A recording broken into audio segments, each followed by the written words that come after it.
सबसे पहले तो नए साल की बहुत बहुत बधाई आप सब लोगों को, शुभकामनाएं। और सब लोग नए साल में नए हो जाओ। श्याम भगवान ने भी ये बात बोली और मालवीय में भी ये बात चल रही थी। यहाँ भी सवेरे यही बात चली थी, इस वक्त भी यही बात है कि हमें अपने को नया बनाना है। साल नया आया लेकिन हम उसमें नए हुए कि नहीं हुए। और जैसे अभी श्याम भगवान की वाणी भी थी, सवेरे गुरु जी की वाणी में भी बात चल रही थी कि हम लोग को अपना जीवन बनाने के लिए ये मनुष्य देह मिली है।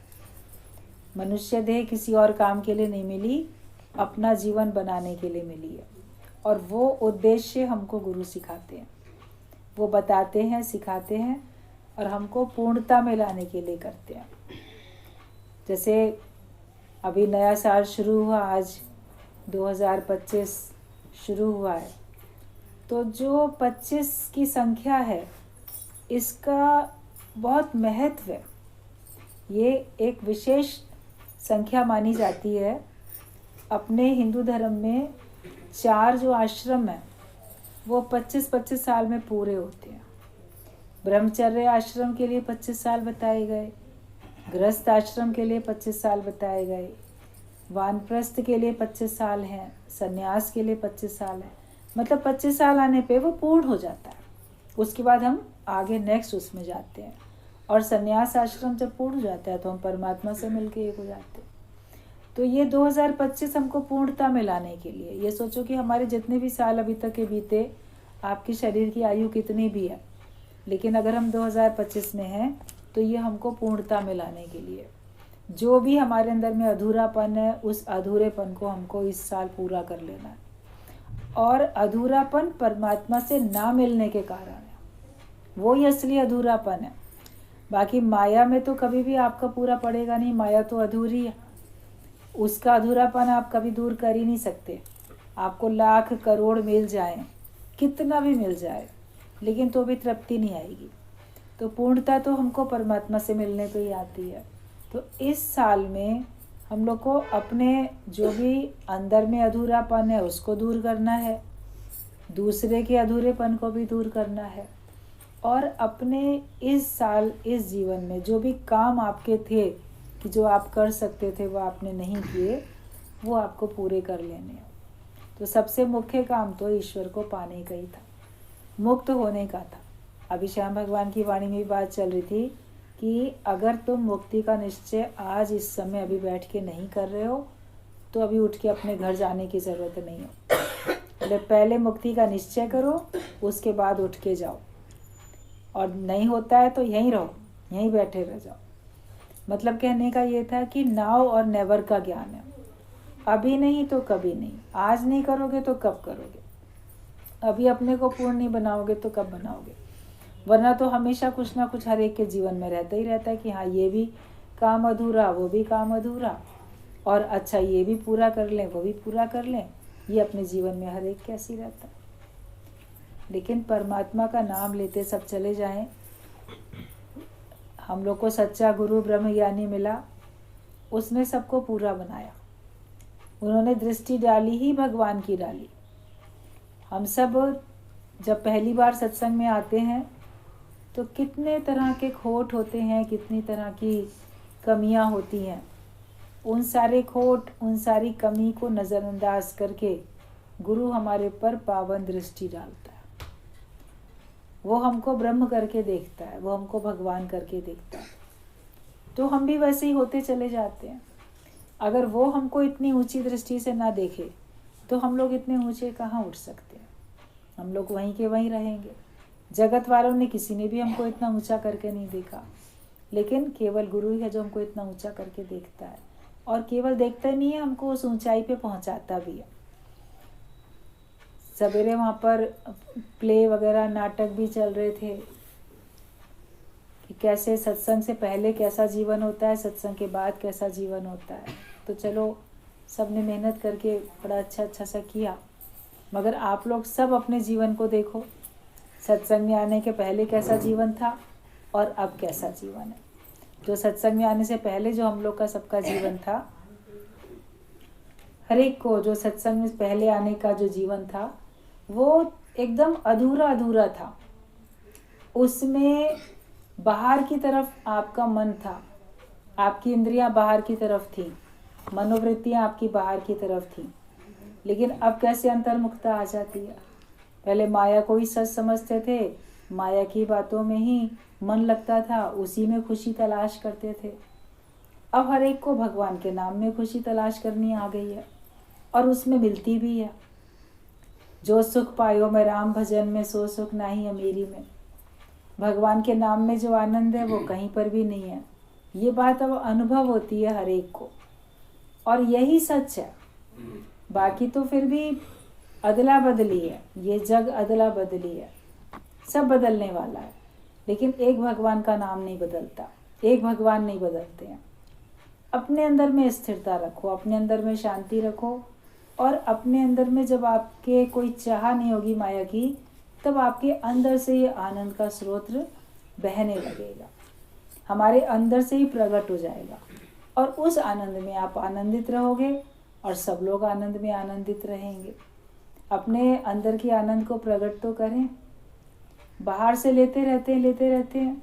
एक बार गुरुजी ने बात बताई थी कि जो लोग बाहर से बहुत ज़्यादा कैल्शियम या बी कॉम्प्लेक्स या कोई और जैसे होती हैं ये सब विटामिन्स की गोलियां वगैरह, तो अगर बाहर से ज़्यादा खाते रहते हैं तो उनके अपने शरीर में वो चीज़ बननी बंद हो जाती है, क्योंकि शरीर आदती हो जाता है। और इसलिए उसको नेचुरल चीज़ों से हमको डेवलप अंदर से करना चाहिए। भाई जिस चीज़ में कैल्शियम होता है वो चीज़ें, जो भी खाद्य पदार्थ हैं आपके, फल सब्जियां, जो भी है, दूध है, जो भी चीज़ें हैं, उनको आप ज़्यादा लो। फिर कमी होती है, थोड़ा बहुत लिया जाता है डॉक्टर की सलाह पे, लेकिन कोई खाने पीने की चीज़ों में तो जिसमें वो चीज़ें मिलती हैं, वो विटामिन मिलते हैं, उन चीज़ों को तो खाए ही नहीं। बोले नहीं हम तो गोलियों से, ताकत की दवाइयों से, विटामिन के कैप्सूल से काम चला लेंगे, तो वो अल्टीमेटली बाद में जाके आपको नुकसान देते हैं, क्योंकि फिर आपका शरीर उसको बनाता ही नहीं है।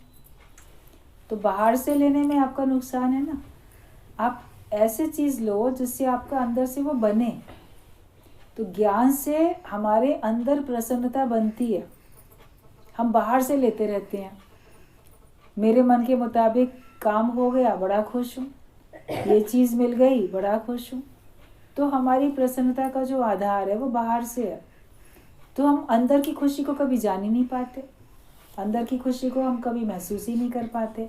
तो हमारे अंदर से वो फिर जनरेट भी नहीं होती है, क्योंकि हमने अपनी खुशियाँ बाहर से ही तलाश की और बाहर से ही ली। तो अंदर के आनंद का तो दुनिया वालों को पता ही नहीं है। जब तक आप सत्संग में नहीं आए थे, आपको भी अंदर के आनंद का पता नहीं था कि मेरी खुशी मेरे अंदर है।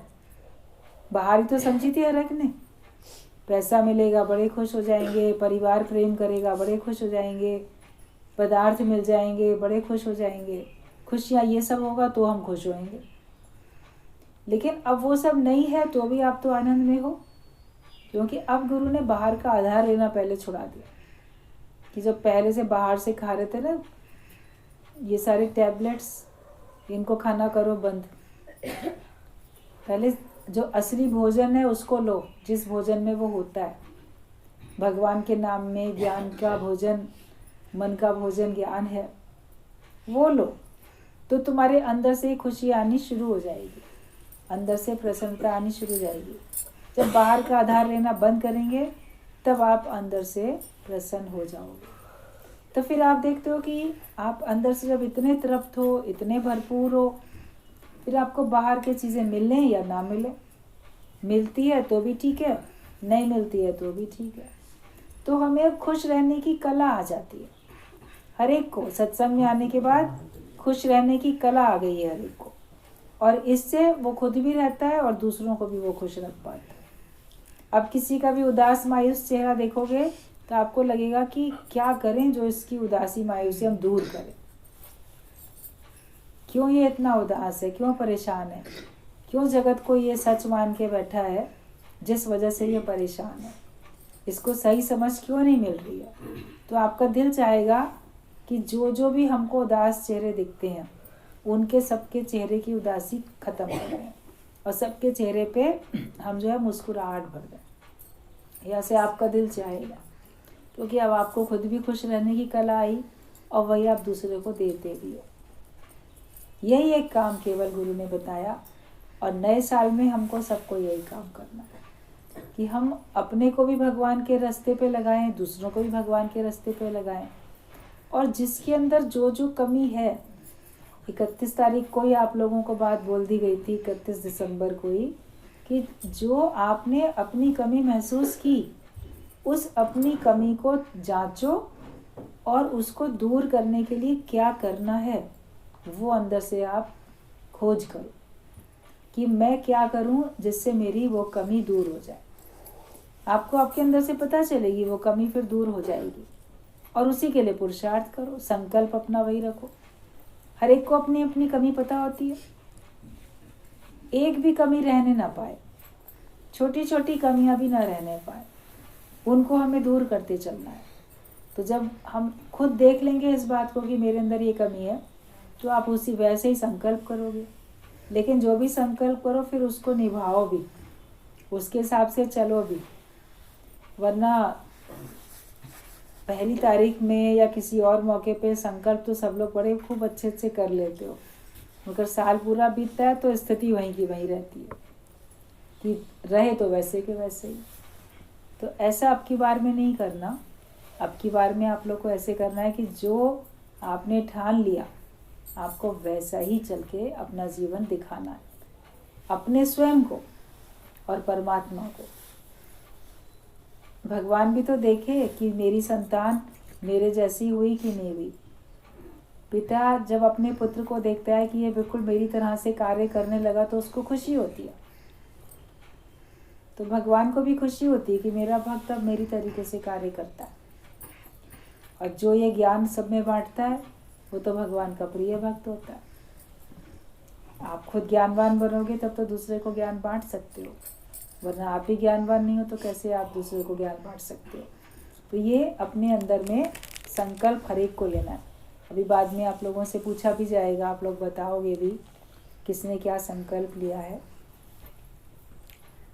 संकल्प में शक्ति होती है, जैसा तुम चाहते हो वैसा भगवान तुम्हारे लिए मददगार होता है, मदद करता है। बात चल रही थी कि अर्जुन ने 2 घंटे में सीख लिया, राजा परीक्षित 7 दिन में मुक्त हो गया, तो तुम्हें कितने दिन लगेंगे? तुम कितने दिन में मुक्त होगे?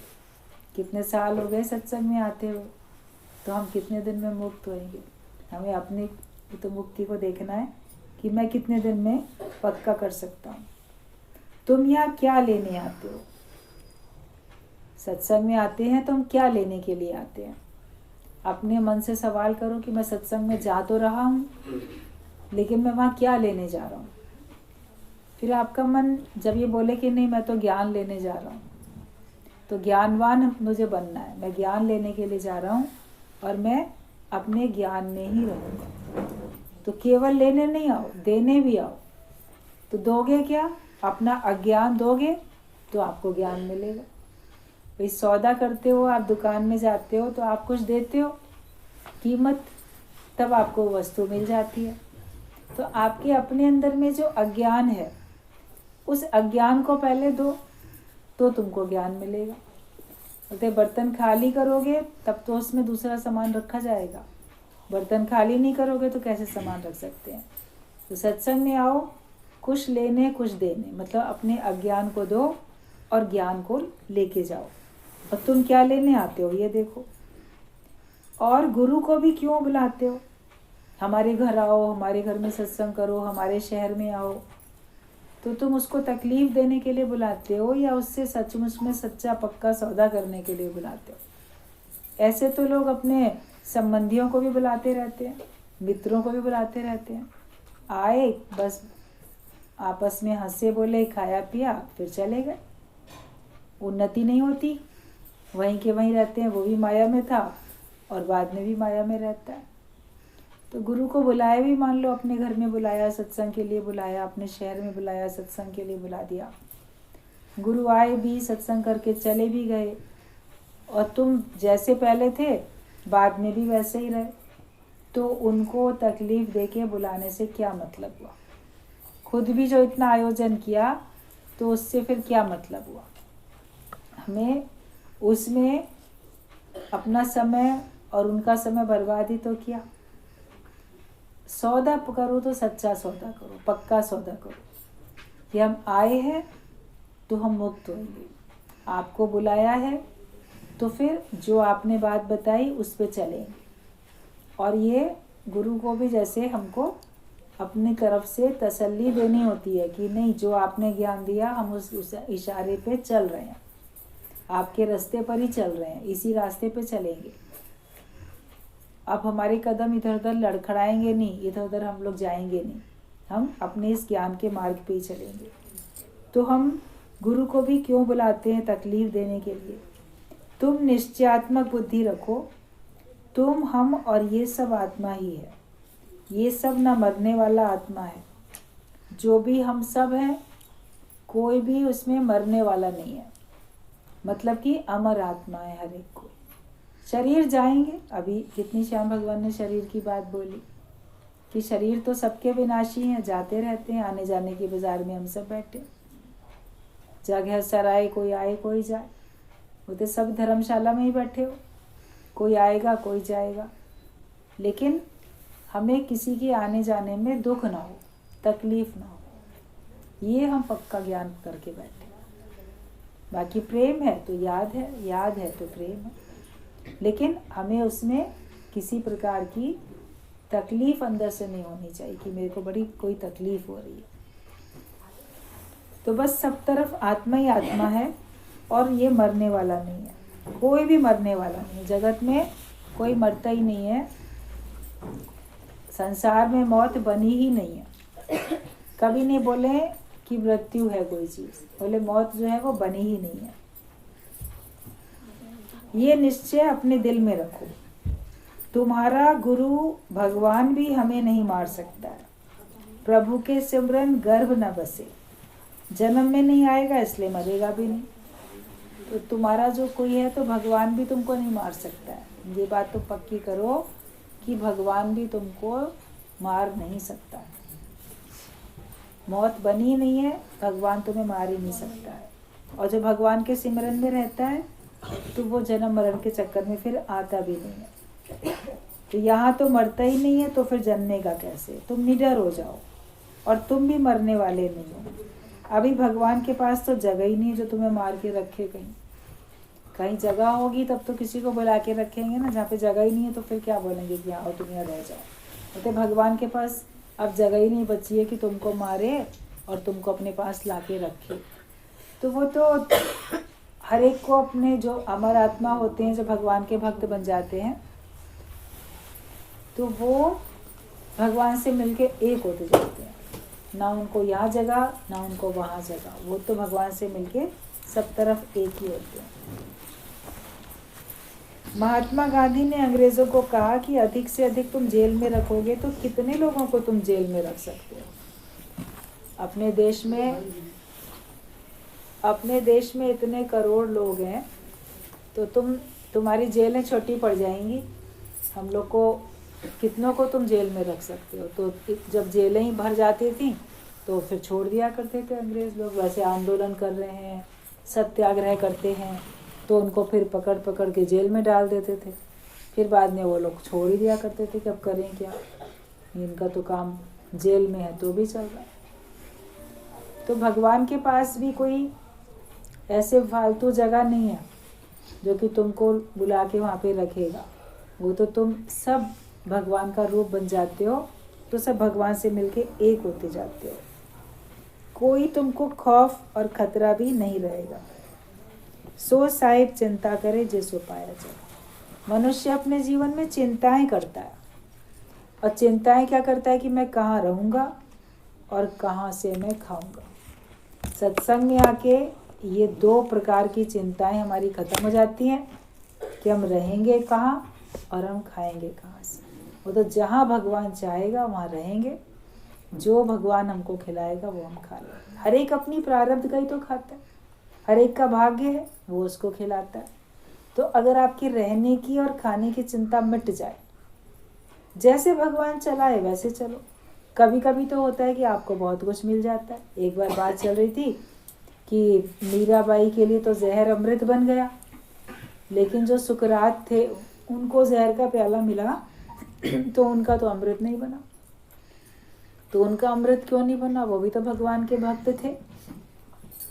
तो ये भगवान की मर्जी है। अगर कभी मान लो तुमको जहर के प्याले को अमृत में बदल के देता है, जिससे कि तुम ये सोचो कि औरों को और विश्वास बनो, और जो पहले से निर्भय है बोलता है कि शरीर जाए तो जाए, मैं तो शरीर से काम उतार के ही बैठा हूँ। तो शरीर से काम उतार के बैठा है तो उसके बाद फिर उसको कोई चिंता भी नहीं होती है, उसका शरीर रहे या उसका शरीर चाहे चला जाए। तो कभी कैसे करेगा, कभी कैसे करेगा। कभी आपको भगवान बहुत सुख देगा, कभी आपको बिल्कुल भी नहीं देगा। लेकिन भक्त जो भगवान के संकट से परेशान नहीं होते, वो ये देखते हैं कि अगर सुख मिलते हैं तो भी मर्जी है उनकी, वाह वाह उसी में है, और नहीं मिला सुख तो भी वाह वाह। लोग बोलेंगे भगवान की भक्ति करते थे, सत्संग में जाते थे, तो भी तुमको क्यों दुख मिल रहा है? बोलो भगवान की मर्जी है, तुमको लग रहा है हमें दुख मिलता हुआ है, हम तो उसमें दुखी नहीं होते हैं। क्योंकि भक्तों को अगर दुख नहीं मिलेगा तो भी लोग कहेंगे इनको मिला कहाँ, इनको मिलता तो पता चलता। हमको तो मिलता है तो हमको पता चल रहा है, इनको भी मिलता तो इनको पता चलता। और अगर मिलता है तो बोलते इनको मिलता क्यों? तो जगत वाले तो कभी कैसे बोलेंगे, वो दोनों तरफ से तुमको बोलेंगे। संसार वालों की परवाह करो नहीं, अपने निश्चय में रहो, अपने आत्मज्ञान में रहो, अपने निश्चय में रहो, और नए साल में अपने को नया बना के दिखाओ। जो सोच, जो विचार, जो स्वभाव, जो कर्म पहले से थे अभी भी वही हैं, तो इसका मतलब अभी हमने ज्ञान पक्का नहीं किया। सब कुछ नया अच्छा लगता है तो अपनी रूटीन भी नई बना के हम लोग दिखाएं, तभी हमको लगेगा कि हमने नया साल मनाया। और अक्सर अब ट्रेंड ऐसा बना है कि नए साल में लोग अक्सर तीर्थों में जा रहे हैं, वहाँ घूमने जा रहे हैं, मंदिरों में जा रहे हैं, कहाँ कहाँ जा रहे हैं। तो लोगों की ऐसी एक धारणा बनी है कि हमें साल का पहला दिन जो है भगवान के दर्शन के लिए हमको जाएं तो अच्छा हो, घूमने के लिए वहीं जाएं तो अच्छा हो।